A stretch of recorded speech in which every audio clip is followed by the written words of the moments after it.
Fala pessoal, sejam bem-vindos, começando mais um vídeo com muitas informações importantes. Mas antes, eu peço para que você se inscreva no canal, deixe o seu like e compartilhe o vídeo com o máximo de pessoas. Giro na tela e notícias a seguir.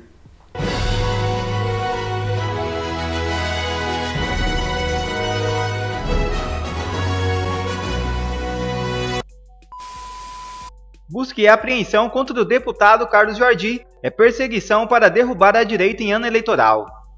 Eu acho que as ferramentas persecutórias, Mário, elas sempre são criadas com aqueles com os quais a sociedade menos se incomoda. Então houve uma desumanização da direita, uma redução da percepção de direitos sociais da direita, houve uma desconfiguração do que é direita e por aí vai. Houve uma desconfiguração, inclusive, da percepção sobre a própria massa. Quer dizer, a massa, a maioria esmagadora das pessoas é uma bolha de 30%. Essa bolha de 30% é de extremistas. E por aí vai. Toda vez que você cria um conceito dessa natureza, você diminui a percepção do acesso àquele grupo de indivíduos aos direitos que a sociedade garante, que a lei garante, que a Constituição garante. Da mesma forma, isso também segue para o âmbito político. Então, você usa os mesmos rótulos para reduzir a percepção de direitos de um segmento político específico e, a partir disso, persegue esse grupo e cria ferramentas que têm potencial para perseguir todos os outros sob o prisma lógico. Veja, o deputado Francisquini foi cassado. Não foi só o Dallagnol. Dallagnol foi cassado por futurologia, na hipótese de talvez um princípio de processo virar alguma coisa que pudesse ser julgada para cassação. Ele foi cassado, porque poderia. Então, o que significa isso? A partir deste ponto, essa mesma ferramenta pode, por poderia, cassar qualquer outro. Veja que no caso do Daniel Silveira, o artigo 53 da Constituição foi rasgado. Foi rasgado só para ele? Claro que não. Então agora você tem uma ferramenta que permite, por palavras, condenar outros parlamentares. E o que dizer do gabinete do senador Marcos Duval? Foi revirado com um telefonema. Bom, o do Carlos Jordi, agora deputado, nem telefonema teve. E ele é liderança da oposição, é liderança política no Congresso Nacional. Portanto, se inaugura a ferramenta persecutória contra lideranças. Todas essas ferramentas que parecem não incomodar a maioria política, já que a maioria é fisiológica, não incomoda porque eles não se viam na mira. Não havia razão para o regime persegui-los. Afinal, eles negociam democracia, as emendas garantem aprovações, por que eles seriam perseguidos? E eu acho que esse é o ponto fundamental. Porque foram esses mesmos fisiológicos que derrubaram o PT nas duas gestões anteriores. Foram esses mesmos fisiológicos que viabilizaram o impeachment da Dilma, que deram base para a Lava Jato, que criaram fissuras na velha mídia e viraram a posição da velha mídia contra o PT. Foram esses mesmos fisiológicos que viabilizaram a prisão do Lula. Então, é claro que eles são uma ameaça e regimes não convivem com ameaça. Do que trata então o caso do Carlos Jordi? Será que é realmente apenas para esmagar a direita? Quantos deputados de direita nós temos? 50? Quantos senadores? 10? Será que se esquenta um forno enorme para assar 3 ou 4 batatas? Eu acho que não. Eu acho que o prato principal é maior, é fisiológico.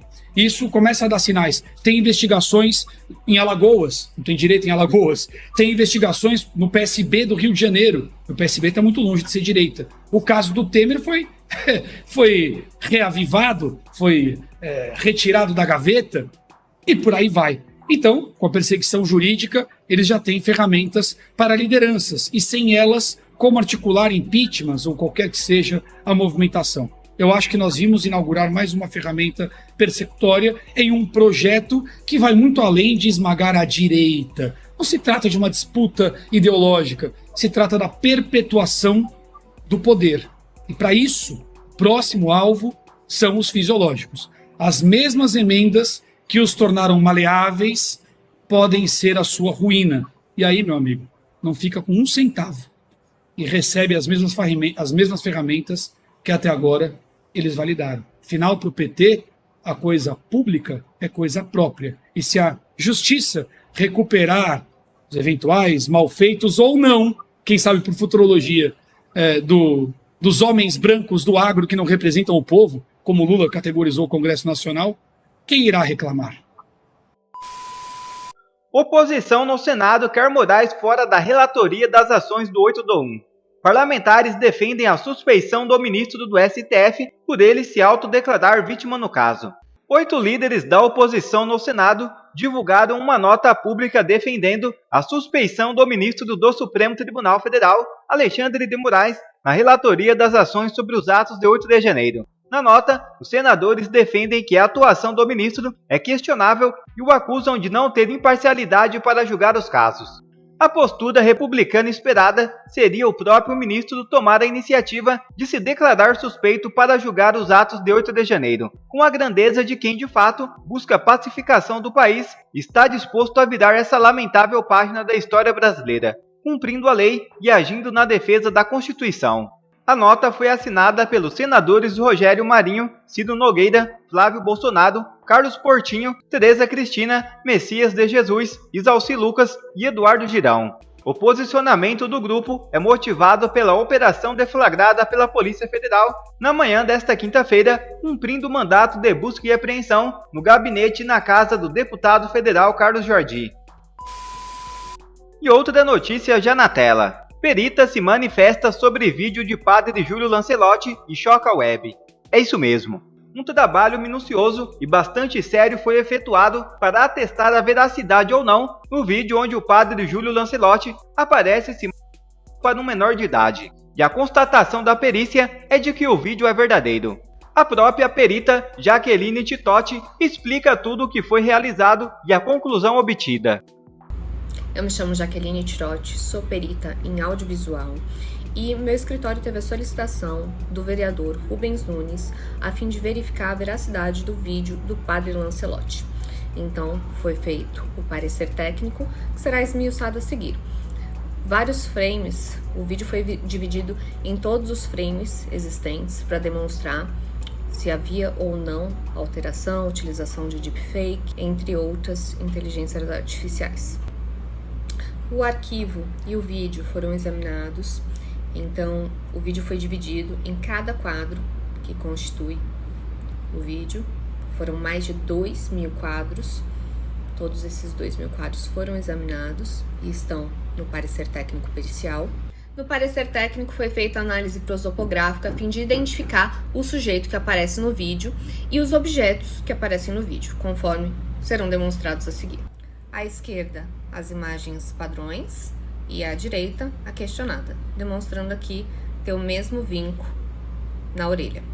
A convergência quanto às marcas de expressão, o nariz, o queixo. Apesar da incrível semelhança, ainda haveria a possibilidade de ser suscitada a utilização de inteligência artificial, deepfake. Assim, a perícia visualizou também a mobília, ou seja, elementos que dificilmente uma inteligência artificial, uma deepfake, utilizariam. A pulseira que aparece no vídeo corresponde à pulseira que o padre utilizava à época. Durante o vídeo também aparece esse altar, em que é possível verificar uma santa e o menino Jesus de Praga. A santa que aparece no vídeo corresponde à santa que foi postada no Instagram do padre. O menino Jesus de Praga também corresponde. Também foi postado no Instagram do padre. Os óculos também correspondem aos óculos utilizados pelo padre. Todos esses elementos em conjunto afastam a utilização de deepfake no vídeo. Ao contrário das evidências demonstradas no parecer do meu escritório, a revista Fórum contratou um parecer que diz o contrário, diz que seria uma deepfake. Porém, eu analisei esse parecer também. No parecer da Fórum não há o hash do vídeo, ou seja, não é possível identificar esse vídeo que foi periciado. O perito da Fórum utiliza deepfake para demonstrar a semelhança, porém, a montagem feita não se assemelha nem ao padre e nem ao ator hollywoodiano, ou seja, demonstrando que uma deepfake deixaria rastros. Outra alegação inexata do parecer é a utilização de filtro gaussiano, que ele alega ter sido utilizado no vídeo para esconder o deepfake. Porém, não corresponde com a verdade. O que acontece? Eu vi frame por frame a fim de verificar se havia um filtro em todo o vídeo e não. O que tem são alguns momentos em que há uma mudança rápida do indivíduo e assim a imagem fica borrada em razão da velocidade. Assim sendo, é possível identificar o indivíduo como sendo padre Júlio Lancelotti, afastando a utilização de deepfake através do mobiliário, de várias características que dificilmente seriam reproduzidas principalmente a época desse. Outra notícia já na tela. Urgente. Departamento de Justiça dos Estados Unidos rebate fala de Lula e manda cópia do acordo com a Petrobras. É isso mesmo. Veja o vídeo. O Departamento de Justiça dos Estados Unidos respondeu nesta sexta-feira a uma acusação feita pelo presidente Lula em um discurso na quinta-feira. Sem apresentar provas, Lula acusou juízes e procuradores da Operação Lava Jato de serem subordinados ao Departamento de Justiça dos Estados Unidos em uma espécie de complô para prejudicar a Petrobras. Tudo o que aconteceu nesse país foi uma mancomunação entre alguns juízes desse país, alguns procuradores desse país, subordinados ao Departamento de Justiça dos Estados Unidos, que queriam e nunca aceitaram o Brasil ter uma empresa como a Petrobras. Consultado pela Metrópolis, o Departamento de Justiça dos Estados Unidos se recusou a responder diretamente às alegações do presidente Lula. Apesar de não responder diretamente às alegações, a porta-voz do órgão enviou uma cópia do acordo entre a Petrobras e a Justiça Americana e sugeriu a leitura dos fatos narrados no documento. O documento mostra de forma detalhada como funcionava o esquema de corrupção envolvendo a estatal, políticos, empreiteiras e partidos. Um dos maiores casos de corrupção citados no documento envolve justamente a refinaria de Abreu e Lima, onde Lula fez as acusações contra o Departamento de Justiça. A última narrativa de Lula foi derrubada. Será que agora ele também será chamado de genocida? Eu passei o ano de 2023 procurando, sem conseguir encontrar, alguma acusação, alguma narrativa criada pela esquerda e pela imprensa contra o Bolsonaro durante o seu mandato enquanto presidente do Brasil que esse governo esteja fazendo melhor. Todas as acusações narrativas feitas contra Bolsonaro de forma surpreendente, este governo, o governo do amor e da democracia, consegue fazer 1000 vezes pior. Se formos falar da economia, a gente está vendo a nossa economia sendo destruída. Meio ambiente, recordes de desmatamento, recordes de queimada, não só na Amazônia, mas no Pantanal e no Cerrado. Questão de diplomacia, como a esquerda e a imprensa falava que Bolsonaro envergonhava o Brasil, nós somos a maior vergonha do mundo hoje com um governo que ficou do lado de terroristas que arranca a cabeça de crianças. No que diz respeito ao Bolsa Família, ajudar os mais pobres, esse governo cortou milhões de pessoas do Bolsa Família, o Nordeste está em desespero total, as feiras estão completamente vazias. Dos investimentos internacionais, esse governo conseguiu reduzir em 40% o investimento internacional. Nenhuma. Os índios Yanomamis, esse governo conseguiu aumentar o número de mortes de índios Yanomamis, enquanto a elite indígena que pegou cargo nesse governo fica viajando na Europa para ficar em hotéis luxuosos. Mas a narrativa que eles mais usaram, a que foi mais contundente, que mais se esforçaram em colar na cabeça do povo, é de que Bolsonaro não dava valor para ciência, vacina e ele causou um genocídio. Pois bem, um governo que passou por algo inédito no mundo, que foi uma pandemia da qual não havia nenhum sistema de proteção, pouca informação sobre o que estava acontecendo e que os laboratórios basicamente começaram a determinar o que a população deveria receber como injeção. Mas... e a dengue? A dengue é um problema que já existe há séculos, milhares de anos. A dengue é um problema que o Brasil já tinha uma estrutura para cuidar. E o que esse governo conseguiu fazer? Imagine esse governo na pandemia. Vamos dar uma olhada. Aqui em cima. Dengue. Ministério da Saúde prioriza a indústria nacional e vacina não deve chegar ao SUS neste ano. Pode olhar, isso aqui foi em 3 de julho de 2023. Então, eles simplesmente decidiram que não iam comprar vacinas de outros países, mas aqui dentro não conseguia produzir a própria vacina. O que aconteceu? O Brasil tem doses para vacinar apenas 1,1% da população contra a dengue.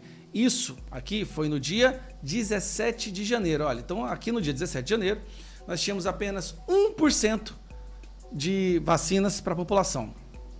Agora, vamos lá. O Brasil bate recorde de mortes por dengue em 2023. O país pode ter 5 milhões de casos neste ano. Foram registrados 1.094 óbitos no ano passado, o maior número desde o início da série histórica em 2000, onde a população do Brasil era consideravelmente melhor, inclusive, o que é um agravante. Então, só para você entender a gravidade do que está acontecendo. Este governo que usou a pandemia, instrumentalizou uma tragédia para derrubar o Bolsonaro, não consegue sequer oferecer vacina para dengue. E por causa disso, o Brasil está tendo um recorde de óbitos, mortes. Brasileiros estão perdendo a vida porque o governo do amor, esse que é o governo do amor, porque o governo do amor não consegue ter vacinas para dengue. Mas o Ministério da Saúde consegue fazer eventos com bate-cu, consegue passar 55 milhões para Cabo Frio para o filho da ministra assumir. Põe uma ministra que superfaturou em 700% o teste da Covid enquanto ela estava à frente da Fiocruz. Faz uma diretriz para legalizar o aborto, as drogas, que se posiciona contra o capitalismo. O governo do amor. O governo do amor está matando brasileiros por não os proteger da dengue. Mas esse mesmo pessoal passou os 3 anos atacando o Bolsonaro, dizendo que ele não soube cuidar da gestão durante a pandemia, que nenhum país do mundo soube fazer. Mas, na verdade, nós compramos as vacinas, elas foram distribuídas, isso nunca foi impedido, nós somos entre os países que mais vacinaram no mundo. Como é que fica uma situação dessa? Eu estou tentando encontrar alguma acusação que tenha sido feita contra o Bolsonaro no período que ele foi presidente, na qual esse governo conseguiu fazer, não precisa nem ser melhor, não, igual. Todas as acusações e todas as narrativas, esse governo, essa facção criminosa, consegue ser pior até mesmo do que as acusações imaginárias, né, que eles fabricaram nos últimos 4 anos. É triste. E o que me entristece, de verdade, não é que nós estamos diante de pessoas criminosas e corruptas, não. O que me entristece e me preocupa é que uma parcela da população do nosso país foi imbecilizada a tal ponto que defendem isso daí, que tem a capacidade de defender. E os imbecilizados, não me refiro a pessoas de baixa instrução, não. Os imbecilizados são aqueles intelectuais da esquerda, Marilena Chaui, Márcia Tiburi, né, que fala que entende como funciona o roubo, né, a Marilena Chaui que fala que odeia a classe média, esse cidadão aí que falou que a pandemia foi um presente da natureza. É isso que me entristece, é saber que nosso povo está sendo imbecilizado por um processo de doutrinação e estão reféns, é uma síndrome de Estocolmo, eles são reféns daqueles que destroem as suas vidas. Mas fica a pergunta, será que ele vai ser chamado de genocida pela imprensa? Será que alguém da lacrosfera que fez as suas musiquinhas lá vai falar alguma coisa sobre essas 1.094 pessoas que perderam a vida porque o governo simplesmente não preparou a estrutura da vacinação contra a dengue? Eu acho muito difícil. Enquanto isso, a gente está vendo o Brasil indo a passos largos para o brejo, né, para cair em um abismo. Se prepare, porque esse ano vai vir uma crise que eu acho que nós que estamos vivos ainda não testemunhamos. Mas às vezes é importante passar por isso para que nunca mais a gente flerte com... Quer ver mais vídeos como esse? Então inscreva-se agora mesmo no canal, deixe o seu like e compartilhe esse vídeo com o máximo de pessoas. Assim você vai estar me ajudando demais. Fico por aqui, um forte abraço e que Deus abençoe a todos. Brasil acima de tudo e Deus acima de todos.